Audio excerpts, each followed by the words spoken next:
All right, good afternoon, everybody. Welcome to the November webinar. My name is Connor Wright, and I will serve as your moderator for today.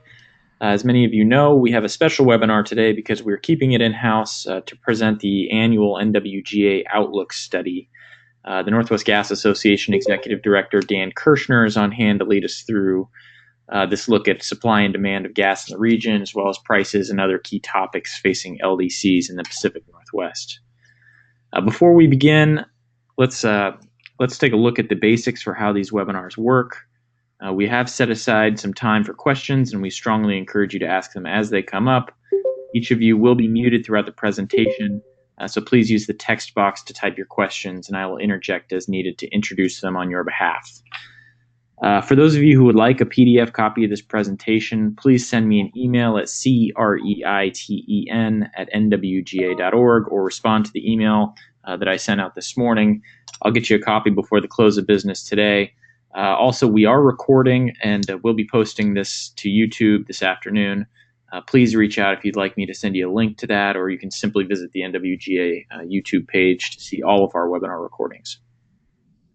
As you may know, the Northwest Gas Association hosts webinars like this each month. We are finished for the year after this one today, but we are prepared to return on January 24th to present a recap of the midterm elections that just happened last week and discuss what they might mean for the energy and natural gas industries. Of course, we always encourage that you mark off time to join us in June at our annual energy conference at Skamania Lodge. The dates on that this year are June 5th and 6th, and we hope that we will see each of you there. Finally, I'd just like to introduce the Northwest Gas Association for those of you who might not be familiar with us and what we do. We represent the 6 investor-owned gas utilities operating in the Pacific Northwest, along with the 3 large natural gas transmission lines. Our members are in Oregon, Washington, Idaho, and British Columbia, and you can visit the website at nwga.org for more information. And with that, I'm going to let Dan take things away. Dan, go ahead.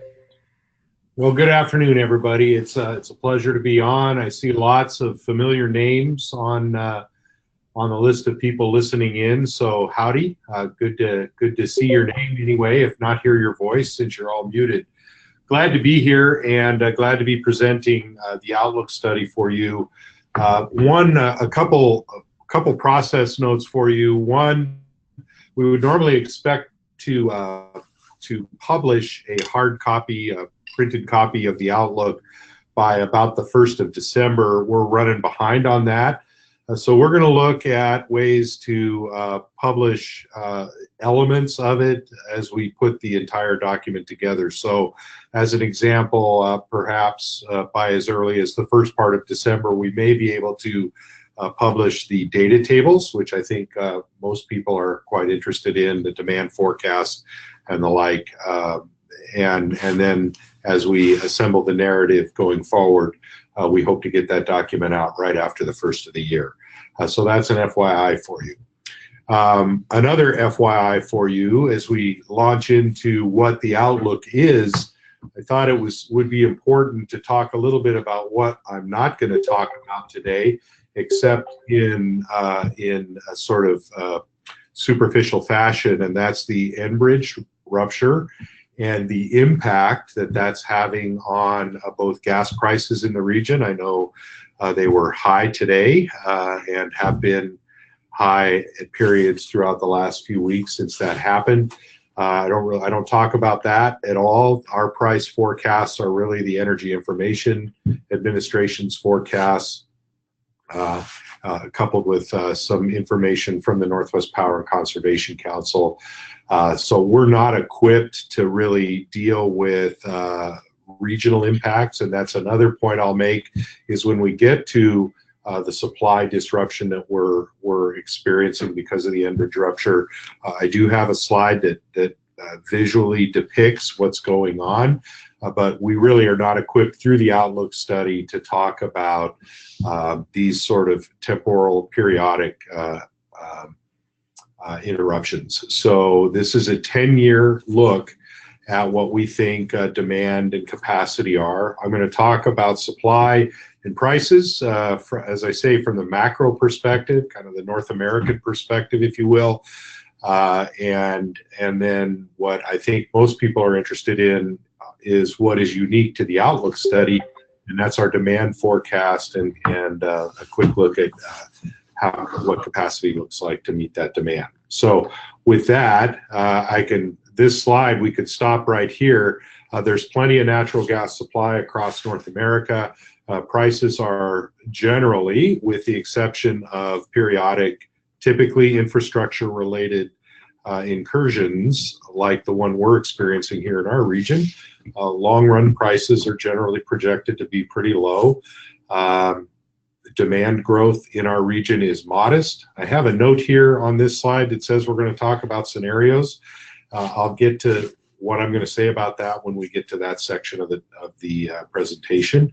And then our capacity, when operating at its full ability, is sufficient for now to meet current demand forecasts. So with that, and as Connor said, please, if you have questions, please feel free to write them in the text box.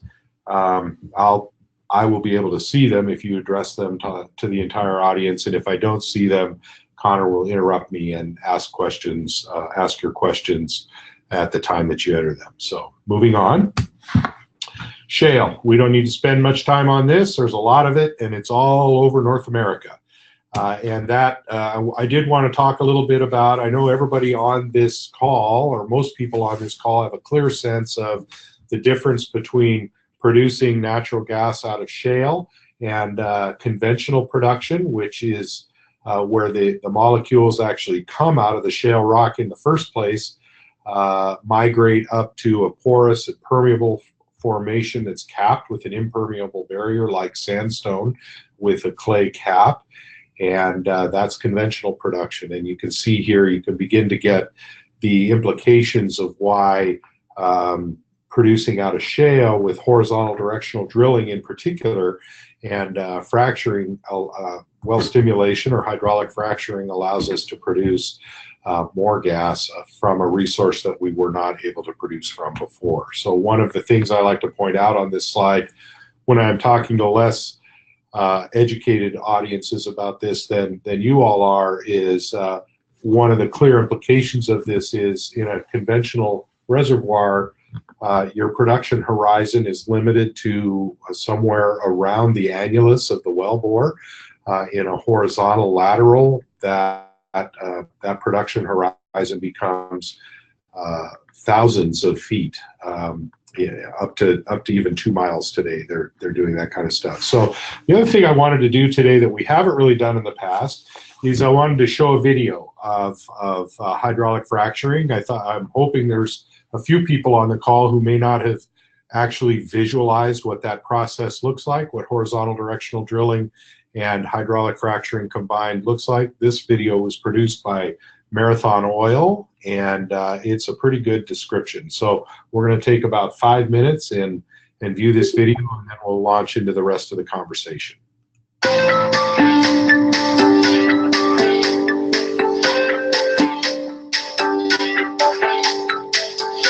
Geologists have known for years that substantial deposits of oil and natural gas are trapped in deep shale formations. These shale reservoirs were created tens of millions of years ago.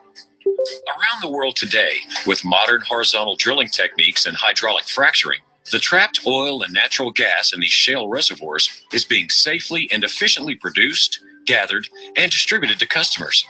Let's look at the drilling and completion process of a typical oil and natural gas well. Shale reservoirs are usually 1 mile or more below the surface, well below any underground source of drinking water, which is typically no more than 300 to 1,000 feet below the surface. Additionally, steel pipes, called casing, cemented in place, provide a multi-layered barrier to protect freshwater aquifers. During the past 60 years, the oil and gas industry has conducted fracture stimulations in over 1 million wells worldwide. The initial steps are the same as for any conventional well. A hole is drilled straight down using freshwater-based fluids, which cools the drill bit, carries the rock cuttings back to the surface, and stabilizes the wall of the wellbore. Once the hole extends below the deepest freshwater aquifer, the drill pipe is removed and replaced with steel pipe, called surface casing. Next, cement is pumped down the casing. When it reaches the bottom, it is pumped down and then back up between the casing and the borehole wall, creating an impermeable additional protective barrier between the wellbore and any freshwater sources.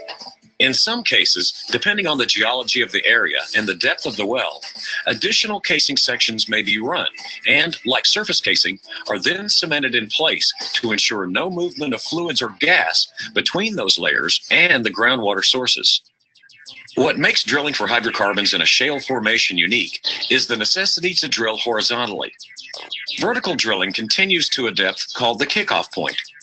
This is where the wellbore begins curving to become horizontal. One of the advantages of horizontal drilling is that it's possible to drill several wells from only one drilling pad, minimizing the impact to the surface environment. When the targeted distance is reached, the drill pipe is removed, and additional steel casing is inserted through the full length of the wellbore.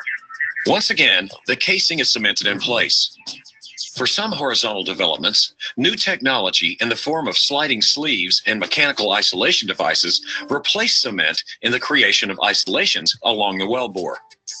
Once the drilling is finished and the final casing has been installed, the drilling rig is removed and preparations are made for the next steps, well completion.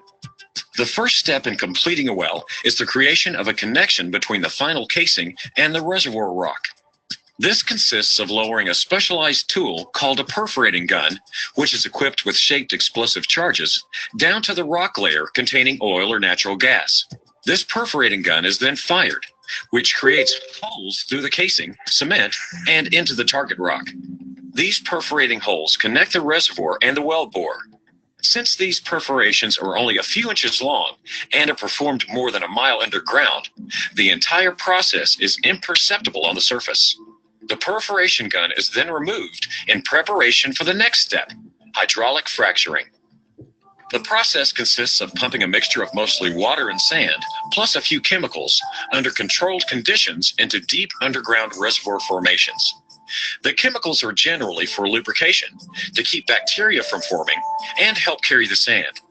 These chemicals typically range in concentrations from 0.1 to 0.5% by volume, and help to improve the performance of the stimulation. This stimulation fluid is sent to trucks that pump the fluid into the wellbore and out through the perforations that were noted earlier. This process creates fractures in the oil and gas reservoir rock. The sand in the frac fluid remains in these fractures in the rock and keeps them open when the pump pressure is relieved. This allows the previously trapped oil or natural gas to flow to the wellbore more easily.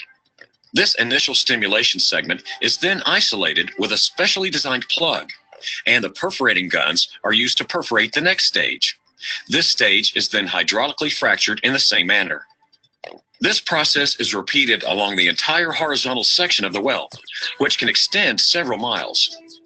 Once the stimulation is complete, the isolation plugs are drilled out and production begins. Initially water and then natural gas or oil flows into the horizontal casing and up the wellbore. In the course of initial production of the well, approximately 15 to 50% of the fracturing fluid is recovered.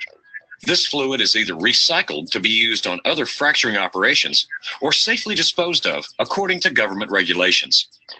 The whole process of developing a well typically takes from 3 to 5 months, a few weeks to prepare the site, 4 to 6 weeks to drill the well, and then 1 to 3 months of completion activities, which includes 1 to 7 days of stimulation. But this 3 to 5 month investment can result in a well that will produce oil or natural gas for 20 to 40 years or more. All right. Hope you found that interesting. Those of you that have never seen that before, and I just thought it'd be an interesting thing to bring to the table for you. So if anybody wants copies of that, I can sure send you to the YouTube channel where it resides. Again, I think if you look up hydraulic fracturing on YouTube, you'll get all kinds of different perspectives on the process, but this is one that was just designed to try to lay out what actually goes on in the process. So it's a pretty good one. Well, so what that has, our ability to produce hydrocarbons now from shale resources with regard to natural gas has really produced this curve you see here. This is the total available, technically available resource. And starting in 2004, there was no shale resource available. It wasn't assessed separately until about 2008. This is the Potential Gas Committee. And you can see that the resource that's now available due to this technological breakthrough has increased about 250% in just the last 10 years. And so that's pretty remarkable. I know this is an old story. You all have heard this from me and from other sources ad nauseum for years now, but it's really not an old story. We need to remind ourselves that this is really only about 10 years old, and it's a remarkable story, and one that continues to surprise, I think, as we go forward, and that's what this slide is meant to depict. So in 2010, IHS-CERA put out a paper that indicated that they believed that about 900 trillion cubic feet of natural gas was available from the shale resource at $4 a million BTU or less. That was pretty remarkable at the time when we first started hearing about shale production. Those of you that want to take a trip down memory lane, you'll recall that it took a couple years for it to sink in that that resource actually was coming to market, was viable, and then what we started hearing was, well, it's very expensive. It's $6 or $5 or $7 a decatherm and pretty expensive. So this was the first report that came out that said actually it's really quite affordable. And if you look now to the report, press release really that they published in 2016, running their model again, they found that actually by 2016, with all the improvements in technology, about 800 trillion cubic feet was available at $3 or less a decatherm. And in fact, at $4 or less a decatherm, it was almost 1,400 trillion cubic feet available. Again, these are just technological advances as the industry has become better at understanding the resource it's producing from, the plays that they're working in, what works better, what doesn't, and they have just got better and better, more and more efficient. And that leads me to the next slide, which is will lead us into prices a little bit. The dark blue there are plays that our region might expect to get a few molecules out of. The dark red are Canadian plays that we can get a lot of our gas from actually, and then the light blue bars are other select plays throughout the region. But the point of this slide is that the break-even price, the Henry Hub price required to generate a 10% internal rate of return for producers, is really low in all of these areas. So in all of the areas, in many of the areas anyway, that we depend on. And even if you look at the 2018 Henry Hub futures spot price, if this was according to EIA in the first quarter of this year, even the Piceance and Niobrara there are still pretty affordable, even though they weren't in the money at that time. So point is, the producers are getting better at this and are more able to economically produce this resource, even in the context of a low price environment. And this is a historical price slide, and it just shows where we're at today compared to where we have been. These are decadal intervals, I guess I'd say. So from 1981 through 1990, the average price in 2017 dollars for a decatherm of gas was about $4.71. Then we had the deregulation of the industry with the Natural Gas Act in, I think, 1985 or something like that, and you began to see that take place. And so through the 90s, from 91 to 2000, the price was pretty low, and then we began to see from 2001 up until 2010 or so some pretty intense volatility in the market price, resulting in a decade-long average price of about $7.15 a decatherm. And now here, with the advent of shale and the ability to economically produce it, we're at right back where we were in the 90s. So these are all inflation-adjusted prices. And this is the EIA's forecast for prices, a couple of them anyway. The top purple line, dashed line there, is their 2008 annual energy outlook Henry Hub forecast. And you just see the price was high, expected to be high at this time back then, up at $7 a decatherm in 2017 dollars. Then I also have plotted up here the 2014 annual energy outlook Henry Hub price, which is there in that orange line. And the reason I put that there is, while there is a distinct decrease in the base level, the curve remains about the same. And then, of course, you have then below that the Power Council's fuel price forecast, or 2017 update on the fuel price forecast at several different hubs that you see listed up there that our region depends on directly. And then if I click, this is actually, I think, the remarkable thing that I want to point out. Oh, let's go back here. Make this work. Yeah, there we go. This is the most recent price forecast by the Annual Energy Outlook of Energy Information Administration. And not only is the base price lower, but the curve has flattened. And that's actually what's remarkable. We saw this for the first time last year, where the price would rise steadily to about $4 a decatherm by 2025, and then it just flattened out for at least 10 years. And then it rises gradually after that for the next 15 or 20 years. That was a pretty remarkable thing to see last year, and we're seeing that trend continue this year. So the long run forecast for prices today looks pretty low.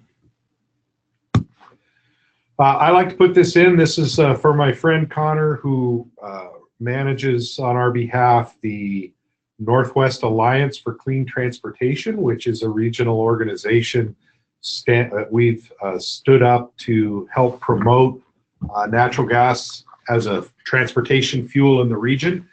And this slide is a pretty compelling slide. This is actually at the pump. So this includes dispensing, transportation, dispensing equipment, and all of that for these different transportation fuels.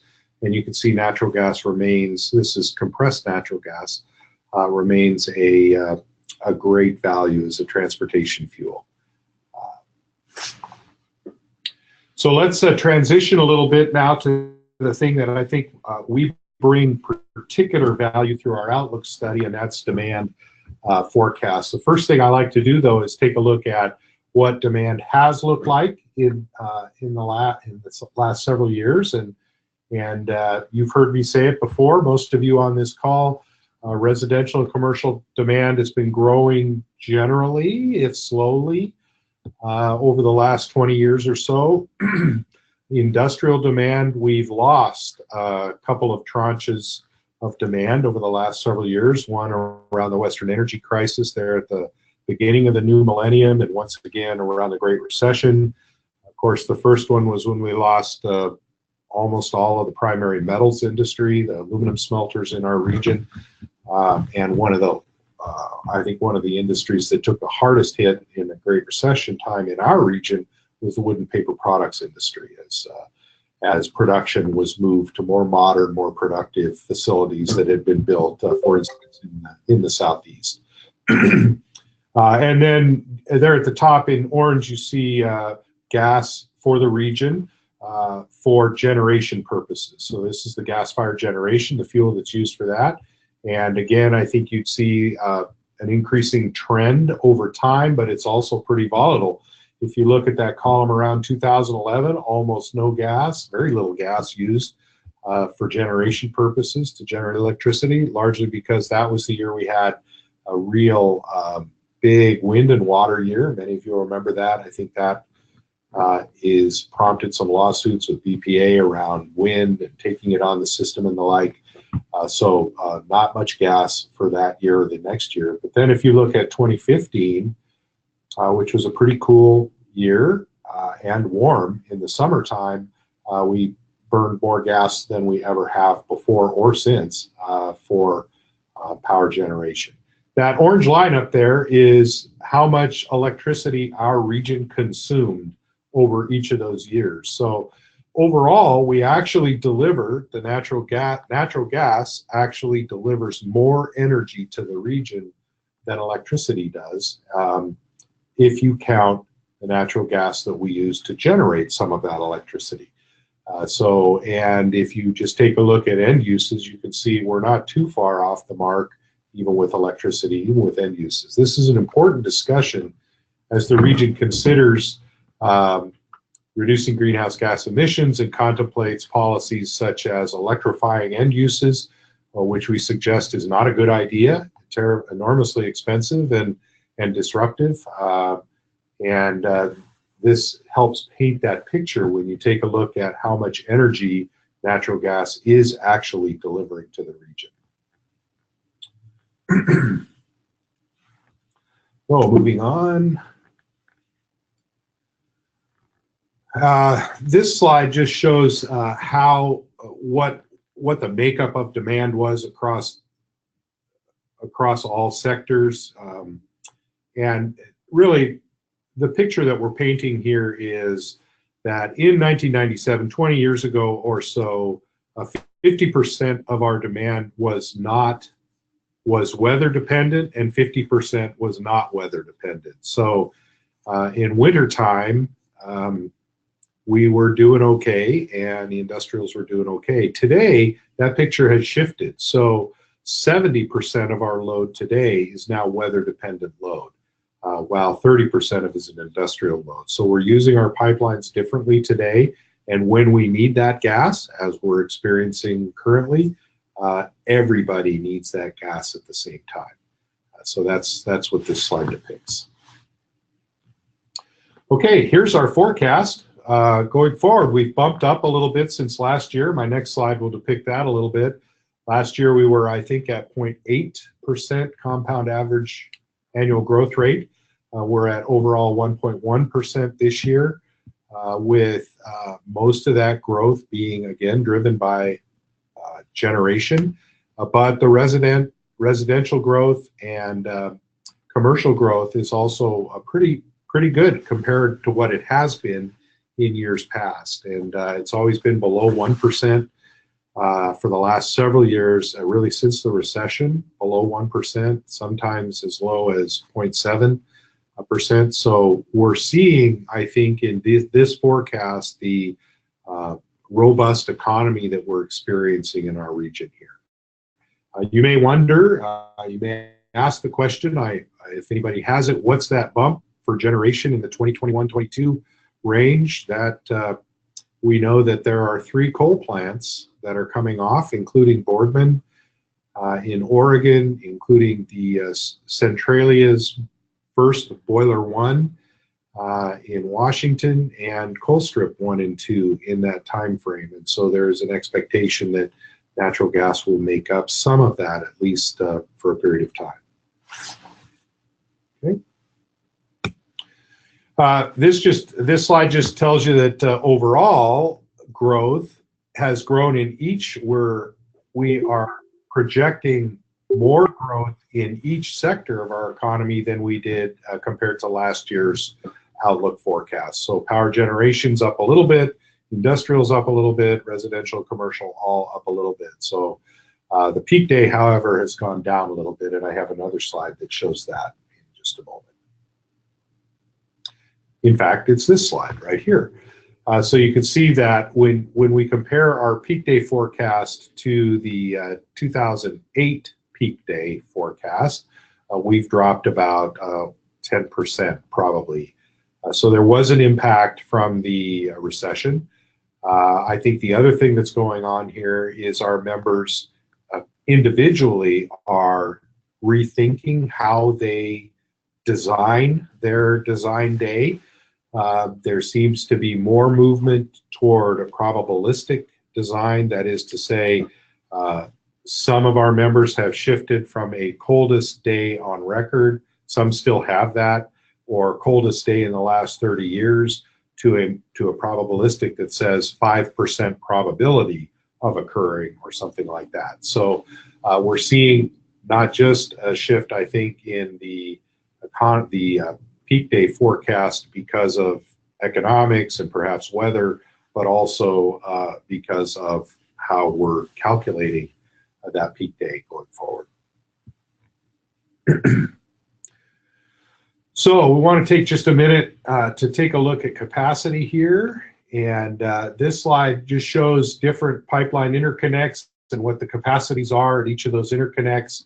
You can see that on a normal year, we have a little over 4 million decatherms of pipeline capacity available to serve the region. Now there are constraints in different places, so it's we try to list that on the map, and so that's the capacity available. And the next slide shows storage capacity, and these are different storage facilities that are available, including a couple that are looking at expansions coming up before too long. And you can see that we add to that 4.1 or so million decatherms of pipeline capacity, another 2.8 million decatherms of storage capacity, which then gives the region a overall peak day supply capacity of almost 7 million decatherms on a daily basis. And you can see then the forecast peak demand for 2018-19 and 2027 and 28 heating year, but that also shows up on this slide. Now this is the slide I mentioned to you that it is going to reflect Enbridge's current disruption. It's a 1 year, this winter season is when we're going to expect that to happen. So this slide shows Enbridge at 1.3 million decatherms to the border, where their normal capacity is about 1.75 million decatherms. So we're down 450 million decatherms or so. And you can see what that does to our overall supply picture. This is, in general, a pretty good picture, aside from this disruption going on right now. What this tells you, if you skip this year and look forward to the ensuing years, I've plotted the average annual day is the shortest column there. I've plotted the average January day in our forecast in the next bar, the middle one there. And if I think this is just a sign that we're adequately resourced for the region, and then the peak day is the tallest bar there, and you would expect this supply resource stack to stack up this way. It's not, the system is not overbuilt. We're experiencing certainly some of the tightness of that system. We're really right up against our capacity, as the Enbridge incident shows us. I think the Enbridge incident also shows us how resilient the system is for us to bring back that, at least the portion that they were able to bring back in such quick fashion, and the cooperation that consumers and providers alike in this region showed to ensure that we were able to weather that immediate incident as effectively as we possibly could. Now, at this point in time, I also wanted to mention, as I said I would, that for the last couple of years, we've plotted scenarios up against this. So the scenarios we had were, what if a few discussed large industrial customers came on, for instance, Jordan Cove LNG, or other LNG projects, fertilizer project planned for Longview, Northwest Innovation Works, methane. If those all came on, what would that look like on our supply? We also said, what does the coal retirements look like for for our supply. Well, we think we handled the coal. We think that's showing up now in our forecast, at least some of it. And really, at the end of the day, the scenarios were not adding much to the picture, which is the system is well utilized, approaching capacities, but sufficient to serve our needs today. So we've decided to not include the scenarios in this iteration of the outlook. Okay, so I have a question here. If I could update us on Jordan Cove, especially in light of the progress being made on the Shell LNG project in Canada. I really can't. I will say that Pembina has bought the project and is continuing by buying Veresen, and is continuing to invest in moving that project forward. I think the SEIS, I believe, is still in the works at FERC. So there's been no rulings by FERC, but I really don't have any current information beyond what you might get from the papers. So I think the question really, Ann, is asking is, does it remain economically viable in the context of LNG Canada, which is a large West Coast Canadian project? And I think the project sponsors would tell you absolutely it remains competitive. They look at it in that way. I'm sorry I don't have more information for you in that regard. Dan, we've also got a second question about storage. If you want to take that at the end or take that now, it's your preference. I'm reading it right now. Ah, gotcha. Well, that's a great question, and I'm not sure. All I would have is guesses, frankly, Sarah. I know that gas storage is down, and we're seeing, as a result, I think, a little bit increased price volatility across the U.S. I'm wondering if the Pacific region storage deficit there is not in part because we drew pretty heavily on storage around the Enbridge rupture incident to keep the system as whole as we could. I don't know if that's the case. I am wondering if that's the case. So I don't. That's the best I can do for you on that one, sir. I'm sorry.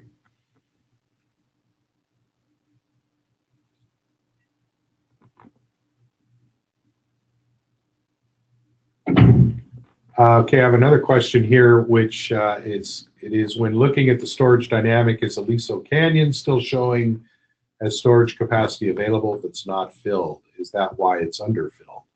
That's a good question, and I don't know the answer to that. And our outlook study is limited to Idaho, Oregon, Washington, and British Columbia, so I really don't know what's going on with Aliso Canyon and why that might be. I know it is.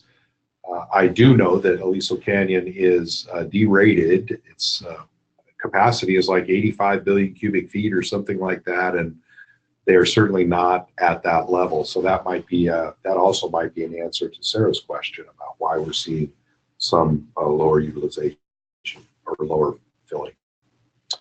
Other questions?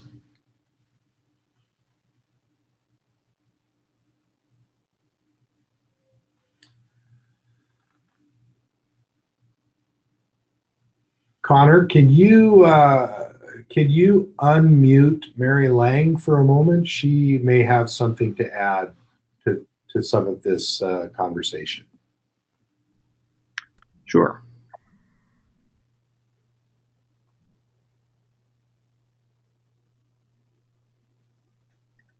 Mary, are you there? Yes, I'm here. Can you hear me? Yes. Okay. What was your question? You just asked if I thought you might have something to add. Did you have something to add to this conversation? I should mention there's a bit of a quirk in the system here where every once in a while that "can you make me the presenter" deal kind of pops up out of nowhere. Okay, I'm sorry, Mary. We put you on the spot for no good reason. No problem. Okay. Okay, any other questions then? Well, hearing none, as Connor indicated, this slide deck will be available to you. At your request. It will also be It has been recorded and will be available online. And of course, we remain open to any kind of questions that you might have as a follow-up. I think you have our information right here on the screen. Give us a ring, Connor or I, if you're interested in asking any further questions or delving into some of this in more detail. In the meantime, please look for us to be posting our data tables sometime around the 1st of December, and then the narrative for the full outlook sometime right around the 1st of the year. So appreciate your attention, and we look forward to interacting with you. Excellent. Thank you, Dan. Thanks for everyone who logged in here. As he mentioned, the recording is going up. That usually takes about an hour to get up to YouTube. Would be happy to send you the links if you send me an email, and we'll get out the slide deck to anyone who has interest in that. As I mentioned at the beginning, we are not going to be back in December as we typically take that month off. So we will be back in January. Really appreciate a great year of webinars with all of you, and glad that it has been of interest to you, and look forward to getting started again in 2019. So thank you, Dan, and thank you all. Thank